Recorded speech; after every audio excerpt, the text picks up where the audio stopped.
प्रधानमंत्री ने अपने संसदीय क्षेत्र वाराणसी में 2000 करोड़ रुपए से अधिक की 27 विकास परियोजनाओं का लोकार्पण किया और आधारशिला रखी।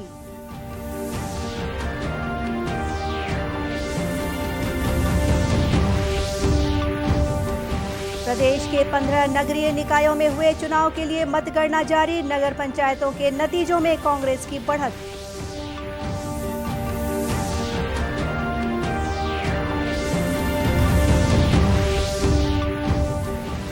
ओमिक्रॉन को लेकर केंद्र ने सतर्कता बरतने को कहा। प्रदेश में बनाया गया कोरोना वॉर रूम।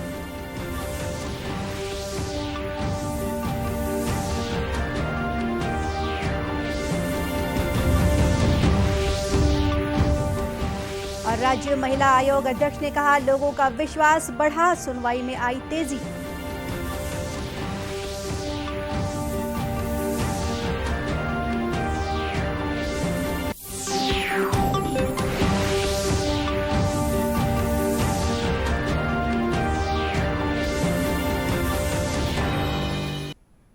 नमस्कार, आप देख रहे हैं दूरदर्शन समाचार। मैं हूं गोपा सान्याल। अब समाचार विस्तार से।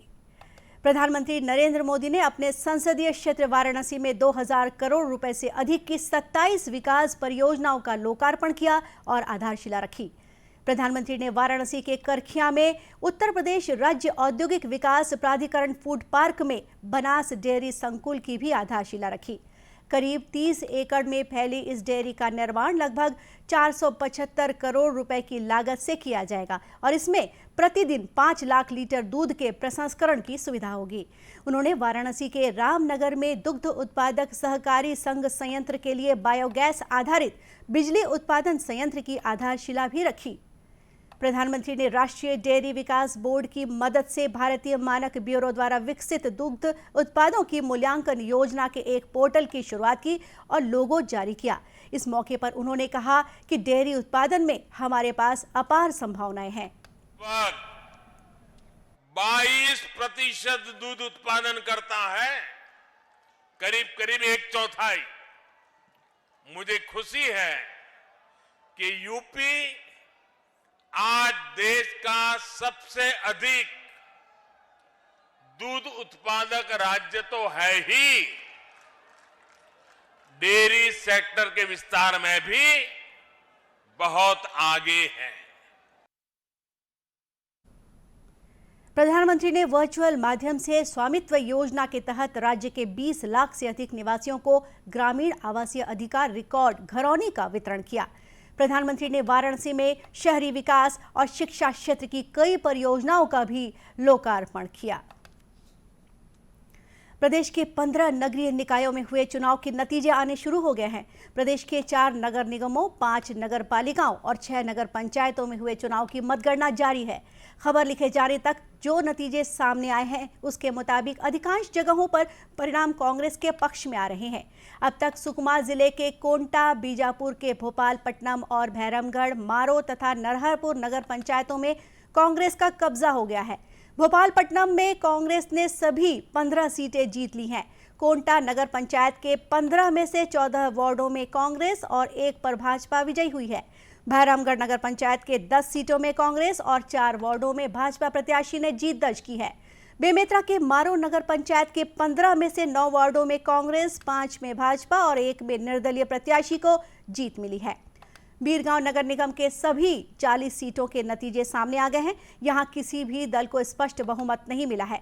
यहां कांग्रेस को 19 सीटें मिली हैं, वहीं भाजपा को 10 सीटें मिली हैं, जबकि 11 सीटों पर निर्दलीय प्रत्याशी विजयी रहे हैं। यहां महापौर बनाने के लिए 21 सीटों की जरूरत होगी। भिलाई नगर निगम में कांग्रेस और भाजपा के बीच कांटे की टक्कर देखने को मिल रही है। रुझानों के मुताबिक कांग्रेस 30 पर, बीजेपी 27 पर और अन्य 13 सीटों पर बढ़त बनाए हुए है। वहीं अब तक जारी नतीजों के मुताबिक खैरागढ़ नगर पालिका में बीजेपी 10 सीटों पर जीत हासिल कर चुकी है, वहीं कांग्रेस को भी 10 सीटें ही मिली हैं। जामुल नगर पालिका के 11 सीटों के नतीजे सामने आए हैं। इनमें से भाजपा 5, कांग्रेस 3 और अन्य के खाते में 3 सीटें गई हैं। शिवपुर चर्चा नगर पालिका में कांग्रेस 8 सीट जीत चुकी है, वहीं बीजेपी ने 5 सीटों पर कब्जा किया है, जबकि 2 सीटों पर निर्दलीय ने जीत हासिल की है। नगर पालिका बैकुंठपुर में कांग्रेस 11 सीटों पर जीत हासिल कर चुकी है। वहीं भाजपा के खाते में 7 सीटें गई हैं, जबकि निर्दलीय को 2 सीटें मिली है। सारंगगढ़ नगर पालिका के 11 वार्डों में कांग्रेस, 3 में भाजपा और 1 में निर्दलीय प्रत्याशी विजयी घोषित किए गए हैं। केंद्र सरकार ने कहा है कि देश में अब तक कोविड वेरिएंट ओमिक्रॉन के कुल 236 मामलों की खबर है। इनमें से 104 मरीज स्वस्थ हो चुके हैं। महाराष्ट्र से अब तक सबसे अधिक 65 मामले सामने आए हैं। इसके बाद दिल्ली और तेलंगाना का स्थान है। 16 राज्यों और केंद्र शासित प्रदेशों में ओमिक्रॉन के मामले सामने आए हैं। स्वास्थ्य और परिवार कल्याण मंत्रालय ने कहा है कि राष्ट्रव्यापी टीकाकरण अभियान के तहत अब तक देश में 139 करोड़ 70 लाख से अधिक कोविड रोधी टीके लगाए जा चुके हैं। वहीं राष्ट्रीय स्तर पर स्वस्थ होने वालों की दर 98.40% है। केंद्र सरकार ने कहा है कि राज्यों और केंद्र शासित प्रदेशों को अब तक 147 करोड़ 38 लाख से अधिक कोविड रोधी टीके उपलब्ध कराए जा चुके हैं। स्वास्थ्य और परिवार कल्याण मंत्रालय ने कहा है कि राज्यों, केंद्र शासित प्रदेशों और निजी अस्पतालों के पास 18 करोड़ 12 लाख से अधिक टीके अब भी शेष हैं। इधर छत्तीसगढ़ में स्वास्थ्य विभाग ने ओमिक्रॉन के खतरे को देखते हुए प्रदेश में कोविड-19 वॉर रूम सक्रिय कर दिया है। विभागीय प्रमुख सचिव डॉक्टर आलोक शुक्ला के निर्देश पर कोविड-19 वॉर रूम ने आज से काम करना शुरू कर दिया है। यहां से प्रदेश भर में कोरोना की स्थिति की लगातार निगरानी और समीक्षा की जाएगी। आईडीएसपी के नोडल अधिकारी डॉक्टर धर्मेंद्र गवई को कोविड-19 वॉर रूम का प्रभारी बनाया गया है। छत्तीसगढ़ राज्य महिला आयोग की अध्यक्ष किरणमयी नायक ने कहा है कि पिछले 1.5 वर्षों में महिला आयोग द्वारा प्रकरणों की सुनवाई में अनेक मामलों का निपटारा किया गया है, जिसकी वजह से लोगों में महिला आयोग के प्रति विश्वास बढ़ने लगा है। दुर्ग में प्रकरणों की सुनवाई के दौरान मीडिया से चर्चा में किरणमयी नायक ने ये बात कही। श्रीमती नायक ने बताया कि पिछले 1.5 वर्षों में आयोग द्वारा करीब 1400 मामलों पर सुनवाई की गई है, जिनमें से करीब 500 मामलों का निपटारा किया गया है। 1.5 साल का समय हो चुका है। इन 1.5 सालों में मैं लगभग 1300-1400 मामलों की सुनवाई कर चुकी हूँ। 500 से अधिक मामले डिस्पोज ऑफ हो चुके हैं। वहीं लगभग 100 से अधिक मामले जिसमें काउंसलिंग और निगरानी चल रही है। और हो ये रहा है कि आयोग के मामलों की जो रिपोर्टिंग आप जैसे मीडिया के साथ ही करते हैं, उसका परिणाम ये है कि लोगों का भरोसा महिला आयोग पर ज़्यादा हो रहा है। तो लोग आयोग में सीधे मामले पेश कर रहे हैं। पुलिस थाने से भी बोला जाता है कि आप आयोग चले जाइए। तो पूरे प्रदेश भर से हमारे पास आयोग में केसेस की रफ्तार बढ़ रही है और इसलिए हम बहुत क्विक डिस्पोजल पर यकीन करते हैं। वहीं राज्य महिला आयोग द्वारा 32 प्रकरणों पर सुनवाई की गई, जिनमें से कुछ मामलों का आपसी रजामंदी के तहत निपटारा किया गया। 25 दिसंबर को मनाए जाने वाले क्रिसमस त्योहार को लेकर मसीही समाज में खासा उत्साह का माहौल है। प्रभु ईसा मसीह के आगमन की खुशी में जगह जगह अनेक कार्यक्रम आयोजित किए जा रहे हैं।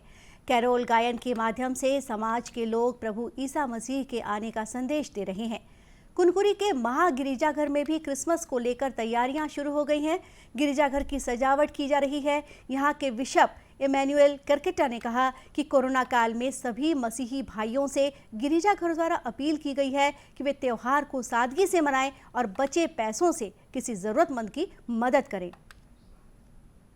2 वर्ष का जो कठिन जीवन था कोरोना के कारण, जैसे 2019 में 2020 में, तो उसको सामने रखते हुए यहाँ के हमारे सभी ख्रिस्तीय भाई बहनों को हिदायत दी गई है कि हम त्यौहार को बहुत ही सादगी रूप से मनाएंगे, जिससे कि जिस परिवार से प्रभु को प्यारे हो गए हैं उनको अधिक इसमें कठिनाई हो। और तब लोगों को बताया गया कि आप इसके तहत भिलाई के मेनोनाइट चर्च में कैरोल सॉन्ग के साथ ही कैंप फायर का आयोजन किया गया, जहां बड़ी संख्या में मसीही समाज के लोग कार्यक्रम में शामिल हुए और सामूहिक रूप से कैरोल सिंगिंग में भाग लिया। चर्च के पास्टर विकास डेनियल ने बताया कि ईसा मसीह का जन्म मानव कल्याण के लिए हुआ था और उनके द्वारा दिए गए शांति व भाईचारे के संदेशों को कैरोल सॉन्ग के माध्यम से जन जन तक पहुंचाया जाता है। समय में हम लोग कहीं भी जा नहीं रहे हैं ताकि हमारे कारण कहीं पर भी किसी भी प्रकार का कोई भी इन्फेक्शन किसी को ना लगे, इसलिए हम सब सामूहिक अपने चर्च भवन में इस साल जो है कैरल सिंगिंग जो है कर रहे हैं, जिसमें हम इस बात को बताते हैं गीतों के माध्यम से कि दुनिया जो है वो गुनाहों में बहुत डूब रही थी और बहुत से सच्चे लोग जो हैं, अच्छे लोग जो हैं गुमराह हो रहे थे, परंतु प्रभु यीशु मसीह ने इस समय इस दुनिया की स्थिति को जब देखा तो उन्होंने अपने आसमान को छोड़ा, अपने स्वर्गीय सिंहासन को छोड़ा और इस दुनिया में उन्होंने हमारे लिए जन्म लिया ताकि उन्होंने हमारे लिए अपने प्राणों को दिया ताकि हम सब जो हैं वो जीवन पा सकें। इस दौरान गिरजाघरों को आकर्षक तरीके से सजाया गया है। और अब कुछ खबरें जिलों से। जांजगीर चांपा के सक्ती ब्लॉक के सकरेली कला गांव में लोक स्वास्थ्य यांत्रिकी विभाग और यूनिसेफ द्वारा जल सभा का आयोजन किया गया। यहां केंद्र सरकार की जल जीवन मिशन योजना के बारे में ग्रामीणों को बताया गया और जल के महत्व, जल के संरक्षण की भी जानकारी दी गई। जल सभा में महिलाएं बड़ी संख्या में शामिल हुई। कार्यक्रम में बताया गया कि 15 अगस्त 2019 को प्रधानमंत्री नरेंद्र मोदी ने जल जीवन मिशन योजना को शुरू करने की घोषणा की थी, जिसमें 2024 तक सभी घरों में नल से पेयजल पहुंचाने का लक्ष्य है। आदिवासी अंचल की महिलाएं घर पर किए जाने वाले परंपरागत मुर्गी पालन को व्यावसायिक रूप देकर अपने पैरों पर खड़ी हो रही हैं। अलग अलग स्व सहायता समूहों की ये महिलाएं स्वरोजगार के साथ ही कुपोषण को मात देने का काम भी कर रही हैं। सुदूर वनांचल बीजापुर जिले की 43 समूहों की महिलाएं सामुदायिक मुर्गी पालन कर अंडा उत्पादन कर रही हैं। स्थानीय जिला प्रशासन मुख्यमंत्री सुपोषण अभियान के लिए आंगनबाड़ियों के लिए इन अंडों की खरीदी कर रही है। समूह की महिलाएं स्थानीय बाजारों में भी इन अंडों को बेचती हैं। वहीं जिले में अभी 43 सामुदायिक मुर्गी पालन शेड संचालित किए जा रहे हैं। इस दौरान जिले के मनरेगा श्रमिकों को 6,536 मानव दिवस का सीधा रोजगार भी प्राप्त हुआ है। जांजगीर चांपा जिले के ग्रामीण और शहरी इलाके में इन दिनों राउत नाचा की धूम है। राउत नाचा मंडली के सदस्य घर घर जाकर प्रदर्शन कर रहे हैं। इस दौरान लाठी डंडे के हैरत अंगेज करतब भी दिखाए जा रहे हैं। गांव हो या शहरी क्षेत्र, यहां जैसे ही राउत नाचा की मंडली पहुंचती है, ऐसा ही नज़ारा जिले के खरौद क्षेत्र के रिंगनी गांव में देखने को मिला, जहां राउत नाचा की प्रस्तुति दी जा रही है। नाचा के दौरान पुरुष सदस्य दोहा बोलते हैं और परी का वेश धारण कर आकर्षक नृत्य प्रस्तुत करते हैं। और अब अंत में मुख्य समाचार एक बार फिर। प्रधानमंत्री ने अपने संसदीय क्षेत्र वाराणसी में 2000 करोड़ रुपए से अधिक की 27 विकास परियोजनाओं का लोकार्पण किया और आधारशिला रखी।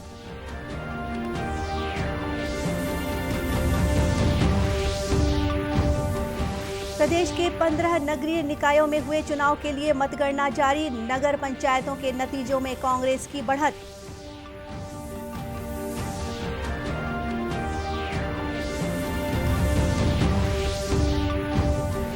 ओमिक्रॉन को लेकर केंद्र ने सतर्कता बरतने को कहा। प्रदेश में बनाया गया कोरोना वॉर रूम।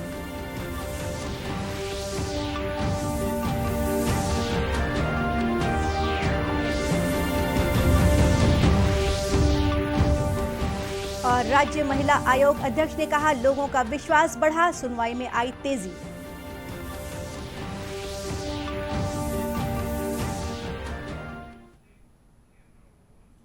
और इसी के साथ ये समाचार बुलेटिन यहीं समाप्त हुआ। नमस्कार।